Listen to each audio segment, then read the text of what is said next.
Hello, everyone, and welcome to another episode of the United She Stands podcast.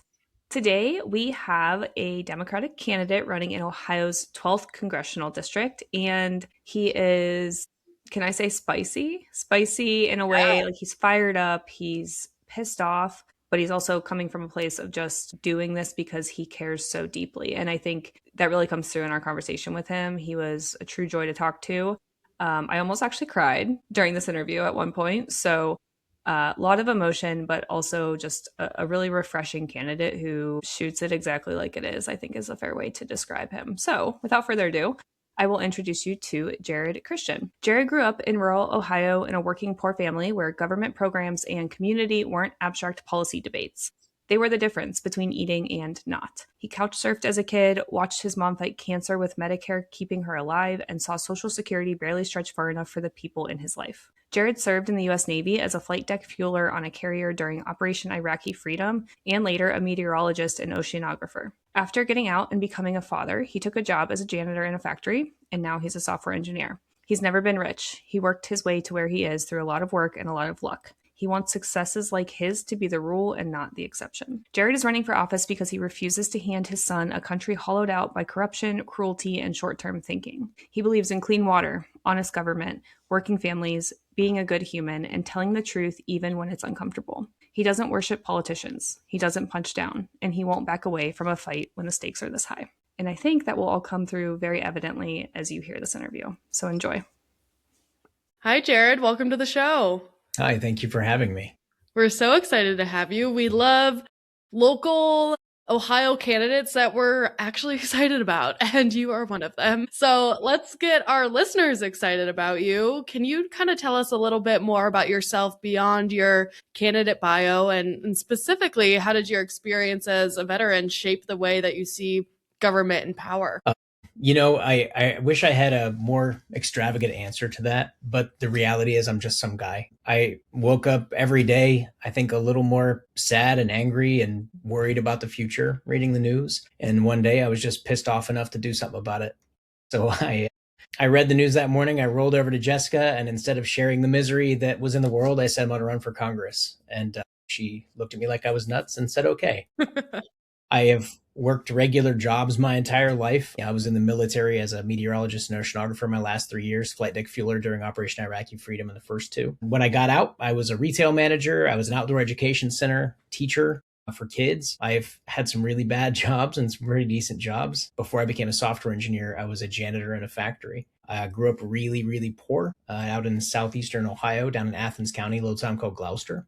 And though parts of life have been really difficult, parts of it have been really good. And I, even going through a difficult life, I think that I decided that I want to protect people, not control them.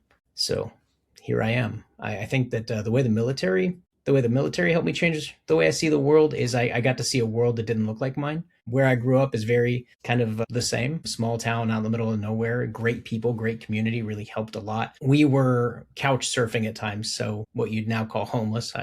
It's weird to say that, but a lot of help from community. And I want success stories like mine to be the rule, not the exception. But I think I said that in the bio. So that's who I am, how I got here. Yeah. Thank you for your service, first of all. It sounds like you've done several things to just serve the country, your community, and now you're stepping in to continue to serve here with your run for Congress. So your slogan that is always, your slogan is people first, always. So what does that actually mean to you in practice? What would that look like if you're sitting in Congress casting votes? I think that that's pretty simple. You look at a bill and you ask yourself, who is this helping? Is it helping the people like me, the workers of the world, the people who live their everyday lives, or is it helping corporations? I just think that that's a really easy measure to make. There's long-term and short-term effects, obviously, but to me, it just means helping as many people as possible. I wish that was more like common sense, like the bare minimum, if you will. And unfortunately, we are not seeing a lot of that. So I think that's why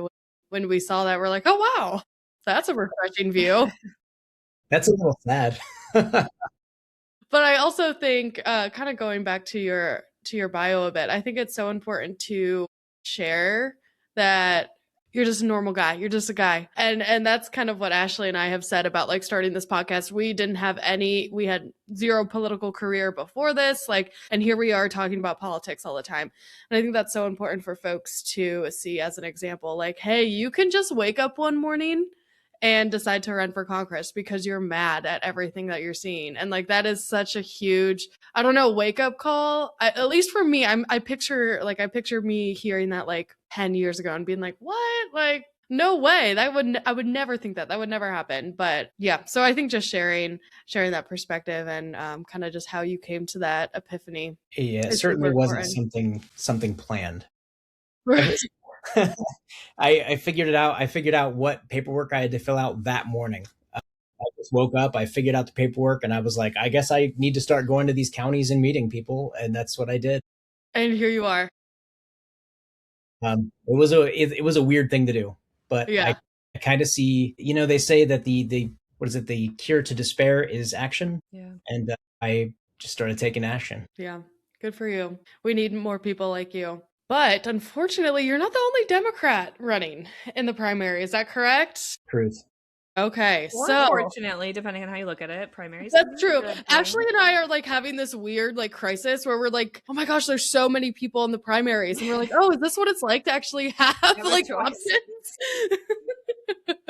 It's wild, but yes, okay. Thank you, Ashley. There's two different sides of the coin here, but can you just share how you're different from your opponents? What distinguishes your vision, experience, strategy, etc., from the other Democrats running? So this is going to be a short answer. The answer is they haven't shown up anywhere. I know one of them, like I've met him a few times, nice enough guy, nothing negative to say about him, but I don't really know his platform or what he stands for. The other guy, no one that I have spoken to has any idea who he is.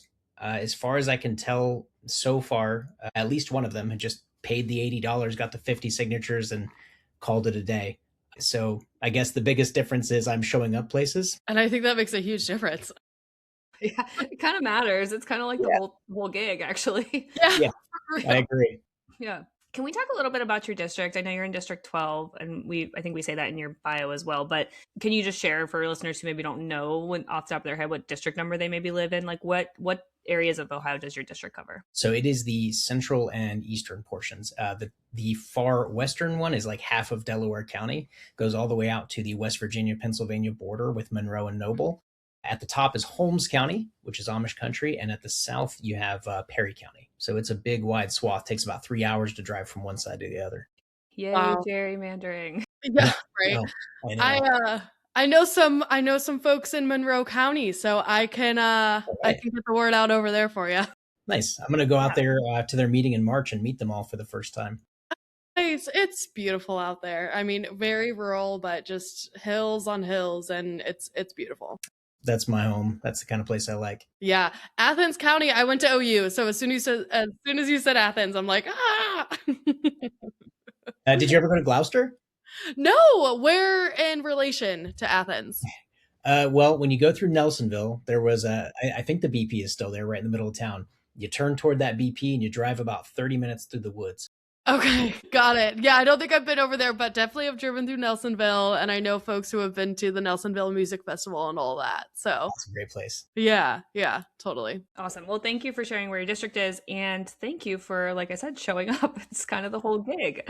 So since you are showing up, let's talk about some of the key issues that you've been talking about as you're campaigning. One of them, obviously, is getting money out of politics and refusing corporate or any type of lobbyist money as you're running your campaign. How does that change the way you campaign? And what would you support when you got into Congress to ensure other people could campaign that way and we could get money out of politics?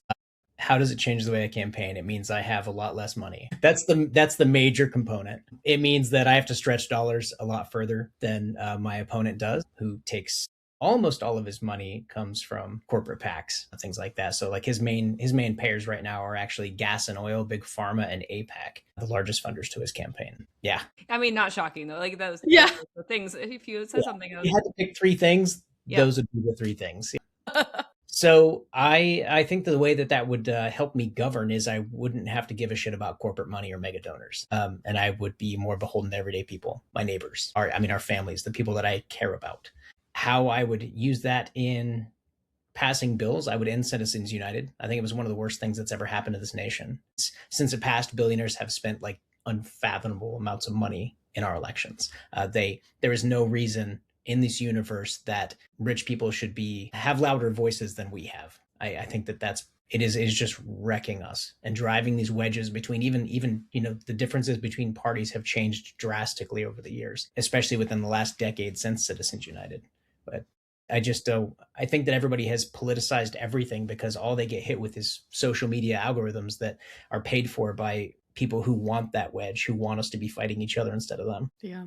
We agree. We are super anti-Citizens United, and we would love for more folks in DC to have that stance as well. Citizens United and gerrymandering are like, they could solve a lot of problems if we got rid of them, truly. I agree. Yeah, both only reward extremism. Mm-hmm. Yeah, That's it. That's exactly right. Okay, so moving on to another policy topic. You talk a lot about lowering costs and building an economy where workers have leverage. What specific policies would you actually push to try to make work actually pay again? I would raise minimum wage. That's probably the best starting point. There are states across this nation who do not have a state minimum wage and use the federal minimum wage. And I don't know about you, but I don't think I could live off 7 something an hour. I've worked for minimum wage in my lifetime. I've had jobs that pay next to nothing. I've had bills I couldn't pay. I've lived in apartments without heat. Growing up, I mentioned that I grew up in poverty. We lived in a 10-foot camper with the 4 of us for a good while. When we got an upgrade to I think it was a 14-foot. Boy, fancy stuff. I don't want to live in a world where a 5 or 10 cent raise feels like something you should celebrate when you're not making enough to live, enough to eat food. I think that we need to give workers, us, the people, leverage over our own lives, how we get to live, what we should get paid, and stop letting billionaires tell us what we deserve. I think that that's been happening for a long time. I mean, going back to Citizens United, that's really how we landed here. I think that well-funded public education lifts people up out of poverty. So we can help by making education affordable and in most cases, I think free. We get so much money back from every dollar we invest in education. It's insane. To pretend that it costs us more than it makes us is just flat wrong. Goodness. I think we need to break up monopolies. That's a huge one. If we're talking about just people having more money in their pockets, not just making more at work, but having more. If you look at the agricultural area of our economy in general, they have monopolies over the seeds, the fertilizers, the tractors. I mean, name 3 tractor companies. I bet you can only do 2 I at can least. only name 1. There you go. That's all I got. And with meat packers, it's the same problem. Farmers can only sell their stuff to like 3 or 4 companies nationwide. And the farmers are making less and less and less all the time. And our grocery costs are going up and up and up. And we have to pay those things. And I think that if we want to solve the problems of people not having money, we need to fix it on both ends, make more and save. We also need a comprehensive right to repair. Can you say a little more about that for people who don't know what that is? Sure.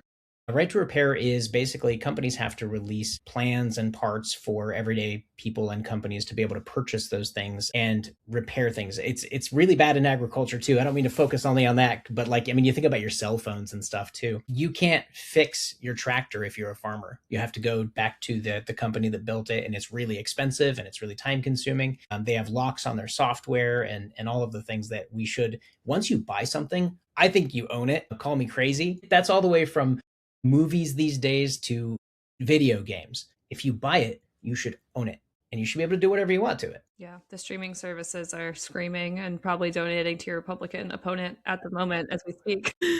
I just want to touch on minimum wage. Obviously, you said a lot of good things there, but I think minimum wage comes top of mind for me because it's something that me and Sarah were doing some other prep for some other stuff, and we found a study. It was like 2/3 of voters favor at least a $15 minimum wage. I know you didn't say a dollar amount, and I know there's a lot of arguments for why that should be even higher than $15 at this time. But like 2/3 of voters, that's a lot of voters. You don't get like a majority like that on a lot of things, but like minimum wage, taxing billionaires, those things are very popular, and so I think that's one of the most frustrating things. It falls under like gun reform for me too, because it's like, most people want background checks. Most people want safe storage laws, like these things. It's like most people want, and it all comes back to our very first topic, which was like, we don't get these things because of the special interests that, that control our politicians. So anyway, I think, we talk about these things, it's like these aren't radical ideas. These are popular ideas. We just need to get enough people like you into Congress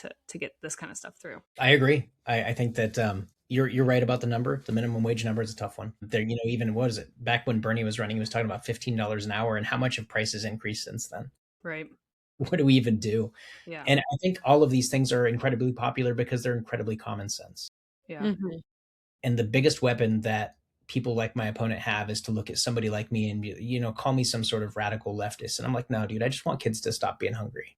Yeah. So radical. There's nothing radical about that. I'd like to feed the hungry, clothe the naked, heal the sick. Yeah, I know. I know the things like that we should all want, but here we are. Yeah. Okay, so on the topic of just the cost of everything and living, one thing you're calling for is universal health care.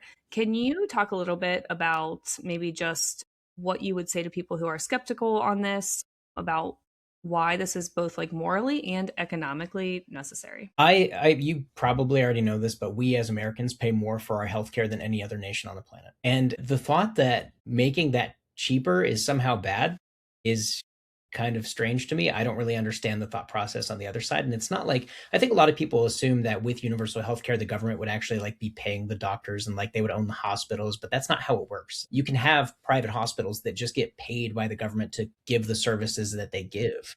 It's basically that the government becomes the insurance company. And as long as it's not gutted like a show Social Security, we'll be all right. I think morally, the answer is obvious. You know how many people can't, like my mom had cancer when I was a kid.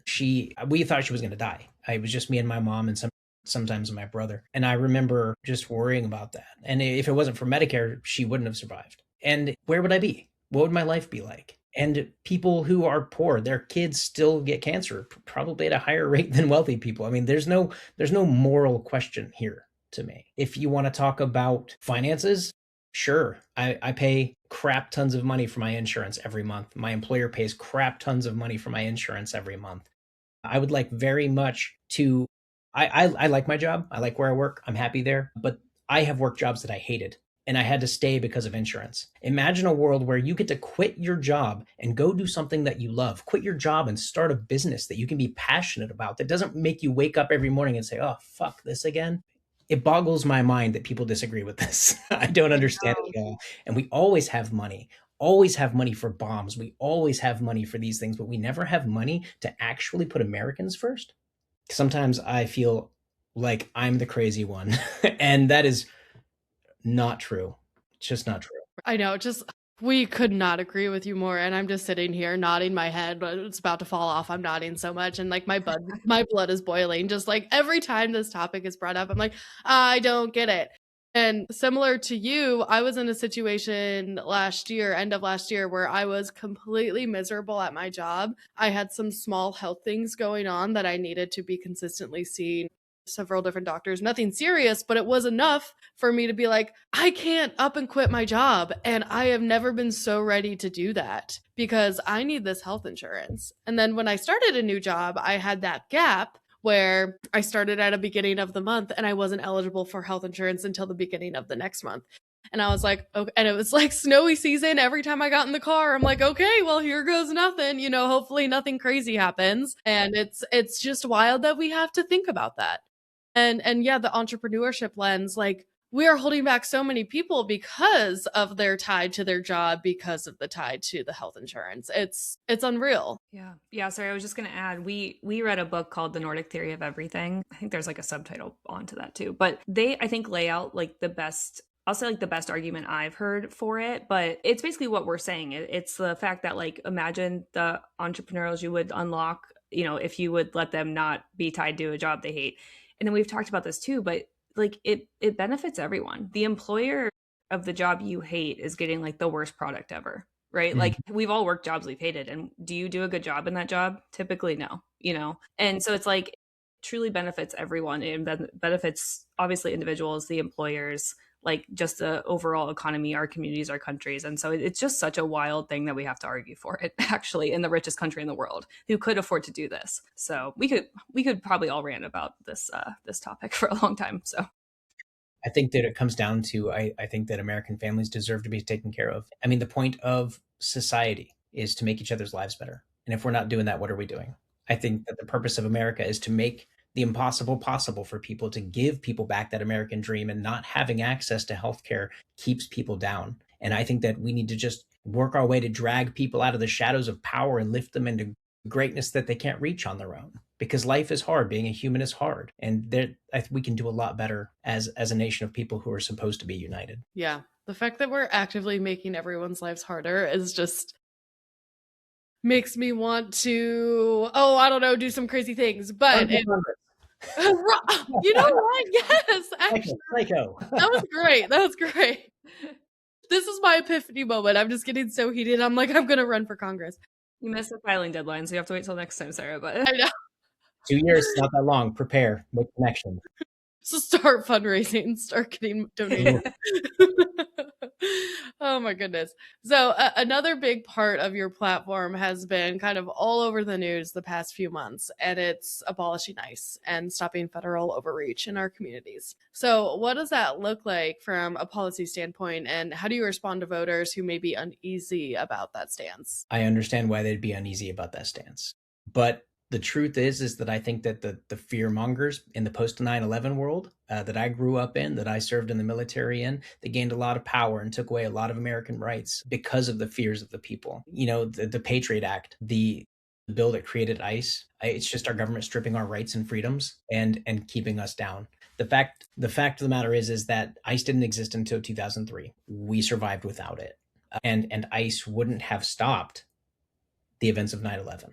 Before that, they were more just like paper pushers. They would go to businesses, make sure people there were legal, and I'm totally fine with going back to that. They weren't ICE. So I think that personally, if your job consists of kidnapping children, of stuffing them in concentration camps, or murdering moms and nurses, then your job shouldn't exist. And I don't think that that's a radical position to take. If your job puts Americans in more danger than your job not existing, your job shouldn't exist. Seems like a lot of common sense. It does. I really like that specific phrasing too. Yeah. I feel like I haven't heard that before like that. Yeah, I agree. Okay, let's talk about other bad things happening in the news. We'll be here for hours. Right? You don't know where I'm going with this. There's so many options. I want to we were going to talk to you more about your stance on Palestine and the fact that we shouldn't be funding genocide. We're going to change that up a bit. Obviously, we still should be funding genocide. Now we're in Iran. So you served in the military. You served overseas. Can you just tell us kind of what you see, how you see U.S. foreign policy, how it is right now and how you think it should be? What are we doing and where should we really be acting and how should we be playing in the international space? I think that Congress has the only role to play in war, in budgets, in financing. I think that to watch our president grab a bunch of power and the spineless folks in Congress, let's just say it what it is, ceding power to the executive branch my entire lifetime really pisses me off. I think that there should be no unconditional funding for anyone, ever, no matter what. I don't care what nation it is. I think that's a pretty simple concept. One of the big problems that we have with, our social media world, with the way that a lot of people get their news anymore, is that all they ever get are just little snippets with no context, with no nuance. And the world is not black and white. There is a vast difference between black and white positions on things. And when you say, I don't support us randomly bombing Iran, I don't support us going in and kidnapping Maduro, you're not saying I support the Iranian regime. I support the Venezuelan regime, because those people are pieces of shit.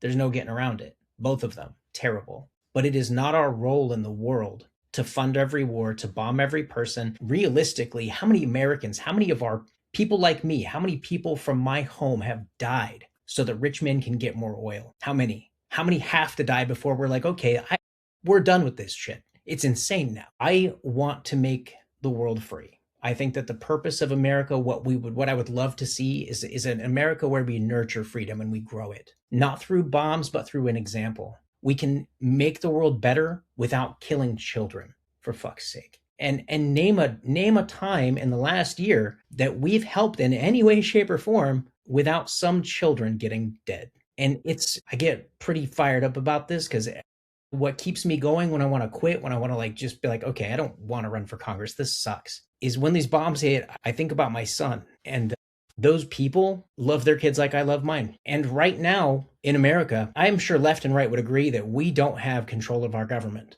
We haven't in a long time. Otherwise, people wouldn't be so pissed. People wouldn't be so readily accepting all the bullshit they're fed. So if we don't have control of our government, how in the world should we expect them to have control of theirs? What we need to do is build back to where we are in control, where the people have the power, where it's not billionaires bought by foreign interests, by big corporations that don't give a shit if our kids die of poisoning or cancer, where pharmaceutical companies don't own the hospitals and the insurance companies. Instead, we can get our kids healthy. We can get them happy. We can give them an education. We can advance technology. And one day humans will see the stars. But instead, we're arguing about the dumbest shit that you could ever imagine. I get so angry when I think about these things. Yeah. I want to thank you for like the emotion, because I think for me, what's been the hardest is watching the children die. I have a 5-year-old son, and between school shootings and the US putting children in concentration camps and us bombing brown children abroad, that breaks like that's when I'll text Sarah and like I'm this week I'm in a bad place. Like, and it's always the children. And not that any atrocity to humans is right, but like, how can we treat the most innocent that way? And I think what upsets me the most is that it feels oftentimes like around you that no one wants to even acknowledge it or care. And that is one of the hardest things that I feel like I go through usually, because I'm like, how can I be the only one like reading and being aware of this and caring? And like, why does no one care that children are being so harmed? They're being dead. Like, I think to try to put it, I guess, more in like a bow on it, is that's what they want. Like, they want it to be fine, right? We've just gotten so used to school shootings. We've just gotten so used to these things that now when oh yeah, 180 children died in a bomb we likely set off in Iran. It's like, we kill kids here too in the US. And it's just like, how can we be that numb to it? I'm surprised that school shootings even make the news anymore sometimes. I know. Yeah. I know. Yeah. So I just want to thank you. I know it's, we don't want to work you up. I didn't mean to work you up, but That's okay. I've spent a lot of my life like that. Yeah, I just appreciate that you are pissed. Like, I'm so sick of these candid politician answers of like, oh, whoops, we'll look into it. We'll invest. It's like, no, like, why are we doing this shit? Yeah. And the reality is I didn't wake up excited to run for Congress. I woke up pissed. I woke up worried about the future of my child, of our children, of the world. And I have no problem saying things exactly like I see them. And I agree with you that I'm sick of invertebrate politicians standing up and on their soapboxes and talking about, well, we'll get them next time, and writing strongly worded letters and bullshit like that. We have a lot of work to do, and it is not for the meek. Yep, absolutely. Yeah. I also really like that distinction of, you can not support funding genocide, but that doesn't mean that you support these terrible people and their terrible regimes. Like that, I think that often goes by the wayside. Like, I don't think a lot of people, I think especially folks who are maybe not as involved in politics or keep up so much with the news, think that's just like a layer that people don't delve into. They don't want to say the wrong thing and whatnot. So I think that's a really good thing to distinguish. For sure. I think that, the first time I ran, I didn't talk a lot about the Israeli-Palestine conflict. And it was for that very reason. I didn't find myself to be informed enough about the situation. And I was worried. I was like, what if I say something stupid? What if I say something wrong? But I think that when you pay attention to the actual situation going on, you take the actual information and you put it in front of yourself and you read it, there is no confusion. There is no room to misunderstand what's going on. I've been accused of anti-Semitism because I call out the genocide in Gaza. But to me, a government is not a religion. I want Jewish people to be safe. I want them to be safe. And Israel has exactly the same right to exist as any nation on this planet. And that is my stance. What I want is for Jewish people to survive. What I want is for Palestinians to survive. What I want is for people to stop being so shitty and stop making excuses for doing shitty things all the time. And I want people to stop being okay with it. I don't think that's a whole lot to ask. Yeah. I agree. I really don't either. Unfortunately, it is. Hence why we need more people like you. Hence why you woke up pissed and you're running for Congress. I woke up that way October 3rd, 2023, and I just stayed pissed 3 years ago. Yes. It's exhausting to be pissed too. So like, this is not by choice. One day when I stop feeling my blood pumping through my veins, it's going to be weird. You're gonna be like, what is happening to me? What is this strange feeling? Is it calm?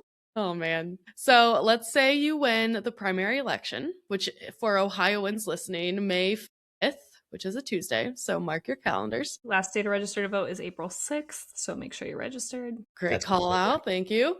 So you win, let's say that, and you'd be running against incumbent Republican Troy Balderson. What do you think he's getting wrong about representing District 12, and why do you believe the district is ready for something different? Did we only schedule an hour for this? Talk as long as you want, Jerrad. One of the first and most notable things that I noticed that he did, because you ask the average person on the street, who's your representative? And they'll be like, what's a Yeah. representative? Yeah, I know. And then, I know.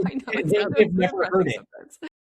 You know how many people don't know that we have a House and a Senate in the state as well as the federal government? So many people. Yeah. And I say this with all respect for people because I know that not everybody has buried themselves in politics like we have. And I used to be very apolitical. I regret those years of my life because when I started paying attention and seeing how bad things were, I was like, God, I sucked and I should have done better. I think almost all of us have had that moment. Yeah. Yeah. And I found that through this election and the last one that people are incredibly passionate about things they don't understand at all, which is rough. Mm-hmm. Rough. One of the things that I first noticed, I'm including myself in that, by the way. That was the point of my story, is I was that guy before I started running for Congress. He always pushes like, oh, we support veterans. We support veterans. He voted against the PACT Act, which was the one that gives cancer care to veterans exposed to burn pits in Afghanistan. They would have given like a special list of cancers that if you get this, they're like, yeah, that caused that. But he voted no. It did pass in the end. But he said it was too expensive. I think that he makes decisions like that pretty regularly. Voted against the infrastructure bill because it was too expensive. It would have built roads and bridges and internet access to our district, which is very rural. God, I would have hoped that it would fix the lead. Everybody talks about the lead pipes up in Flint, Michigan, but Ohio has a lot of lead pipes too. We have a lot of these problems in the smaller towns that have been just completely forgotten about in politics because they just know they're going to win them. He is very fond of saying that things are too expensive, but then signed on to the big beautiful bill that put us $3 trillion more in debt.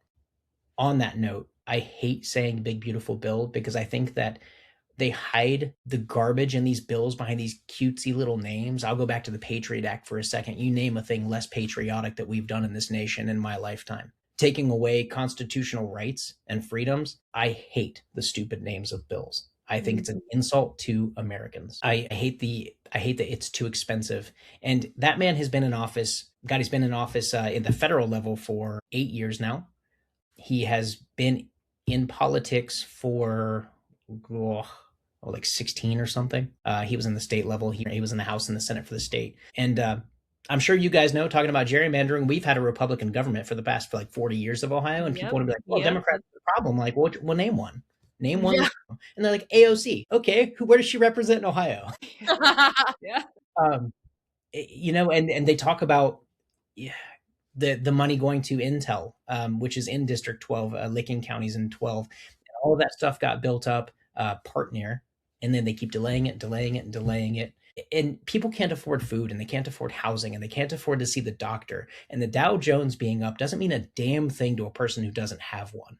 And most of my life, I didn't even know what a 401k or 401k was. And I think that applies to more people than we can even understand. I mean, growing up where I did, people don't have 401ks. The Dow Jones, the S&P, doesn't mean shit to anybody.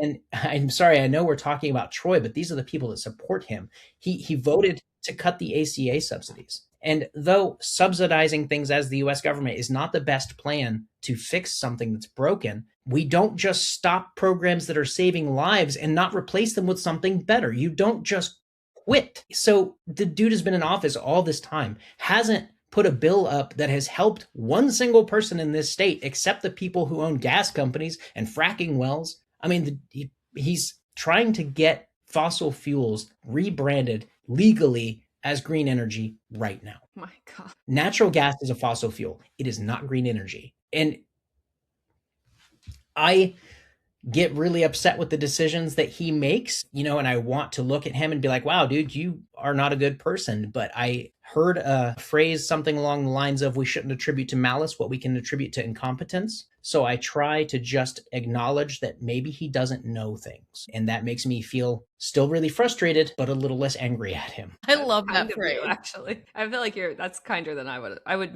not make that assumption, but that's kind of you. I got to keep myself calm. Yeah. Can we talk a little bit about your district more? I want to understand like how, and I know that were they redrawn? Yeah, they were Yes, redrawn. they were. So, sorry, we've been talking to a lot of state and house candidates too, and those districts didn't change. How like what's the swing? Do you know like how gerrymandered are you? So the last one was plus 31, and they Okay. did me the solid of making it only plus 30 this time. How nice. I know. But Oh, I really will. gave you a fighting chance there. Okay. Hey, man. But last time, while the rest of the state pretty much swung right, this district swung left by 0.7%. Okay. So you know what? Any swing is a 29.3 swing. more to go. Yeah. I was curious. Okay, so a lot of work ahead of you. Even if we see, I forget the percentage points we're seeing nationwide on swings to the left, in like the 25 and 26 elections. But still, for you, this will be an uphill battle, obviously, because you're in a gerrymandered district. Okay, I just was curious, just because I want to campaign nerd out for a minute. Or like, are you thinking about any, let's say, like creative ways to reach voters? So obviously social media is a big aspect of everything now, as much as I hate it. I didn't even really have it before this election. And I think that in a place like this, I'm from here. Reaching people is hard. It's very rural. And realistically, it's just going to take showing up, which I think is something that nobody has experienced in this district in a long time. There are a lot of people that are well-meaning. And I work full time. Still, I'm not a rich man. I never have been. I don't ever imagine I will be, but I've gotten myself to a point in life where if I don't lose my job, I won't lose my house, which is pretty cool. And I just spend all of my time where I am not at work, driving around, meeting people, taking meetings, trying to get endorsements, doing the work that I think that everyone has avoided for a very long time because it feels so impossible. But Yeah, I mean, to your point, like he's probably not even really campaigning, right? I mean, like that district's so safe that typically I'm sure he doesn't put a lot of effort in. So if you're just the one showing up, that goes a long way. Yeah. I agree. I did notice though, I follow his social media so I can say things in his comments. Same reason I follow all the Republicans I follow. So I have noticed this time around he is actually starting to like be places. It's only ever friendly crowds. He will not debate me. He will not show up to a town hall. He will not. I would like to think that it's just because he thinks it's a safe seat, but the reality is I don't think that he can answer for the things that he does. And I think that it's pretty clear from anybody who meets me that I really give a damn about my home, about the people who live here, about this state, this nation. And I think about it sometimes in the terms of he inherited a business from his dad. That business went under. He fell into politics because he knew people, he was connected. And he's building a career there, not really supplying anything. And people like him, he's from Zanesville, but he was a family with money in a poor place, And I was a poor person in a poor place. And people like him, they spend their whole lives failing upward and spending their whole life trying to tell other people and push their will onto others. And I, joining the military at 18 years old, have probably done more good for this nation in the first 18 years of my life than he has his entire 60-something. And I just really care. And I think that I hope that I can get on podcasts and on the internet and reach enough people to swing the district, because we don't have to convince everyone. We just have to convince enough. Yeah, exactly. Yeah. I think we're like forever optimists here. So like I like kind of stupidly optimistic sometimes. So yeah, actually, sorry, just to put this into perspective, I love telling people this.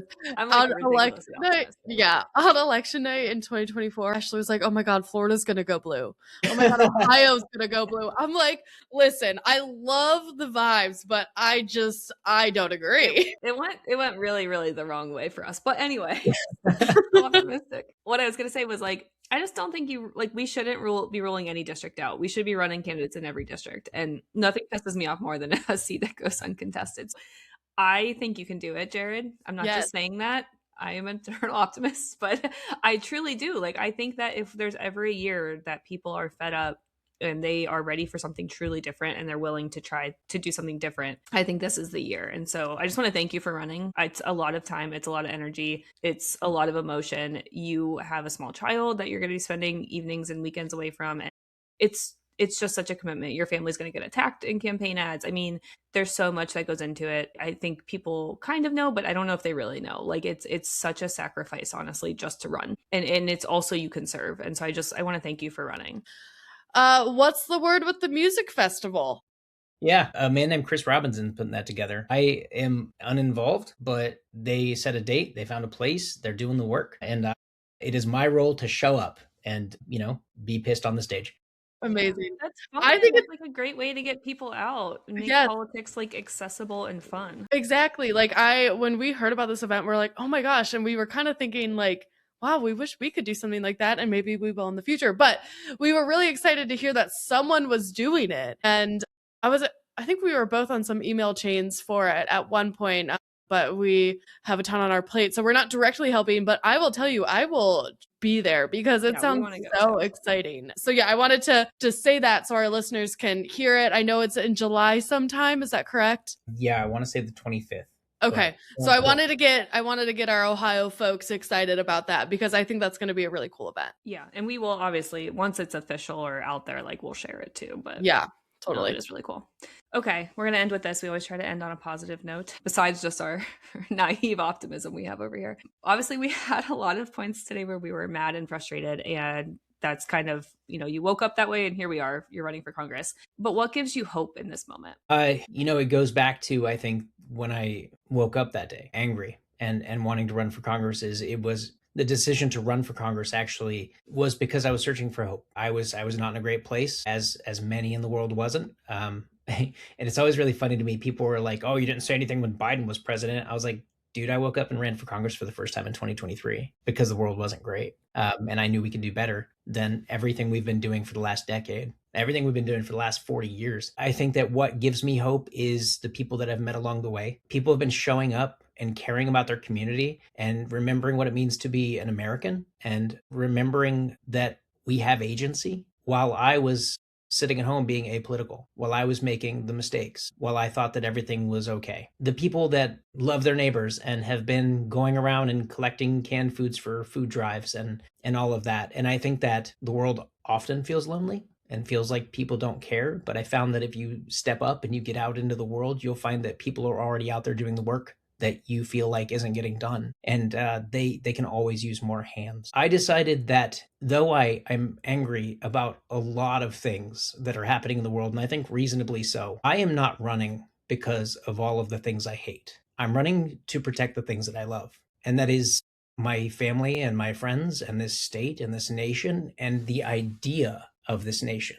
Because right now, though we're not hitting the mark on I think what it means to be America in this version of the nation that was stuck in my head when I was a kid, we can be great. And though the idea of greatness has been co-opted by a different group of people who see greatness in a different way than I do, it doesn't change the definition of the word for me. And I do wish to see America great. I really do want to lift up Americans. And one of the things that I push regularly is that when you talk about America First and the America First movement, what you're really talking about is a group of people who want to help their neighbors. And though it has become this chaotic, insane bullshit of we have to hate immigrants, we have to, accept that people are going to say racist shit. We're going to, that's not what most people are about. And though the loudest voices tend to dictate the way we see the other side of the situation, the vast majority of the MAGA crowd just want safe food to eat. They want their kids to get a good education. They want to make more money. They want to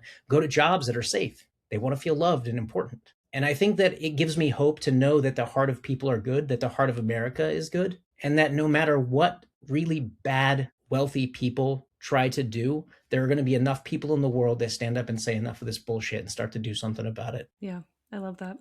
Yeah. Jerrad, if people are listening and they want to help your campaign, what is the best way they can do that?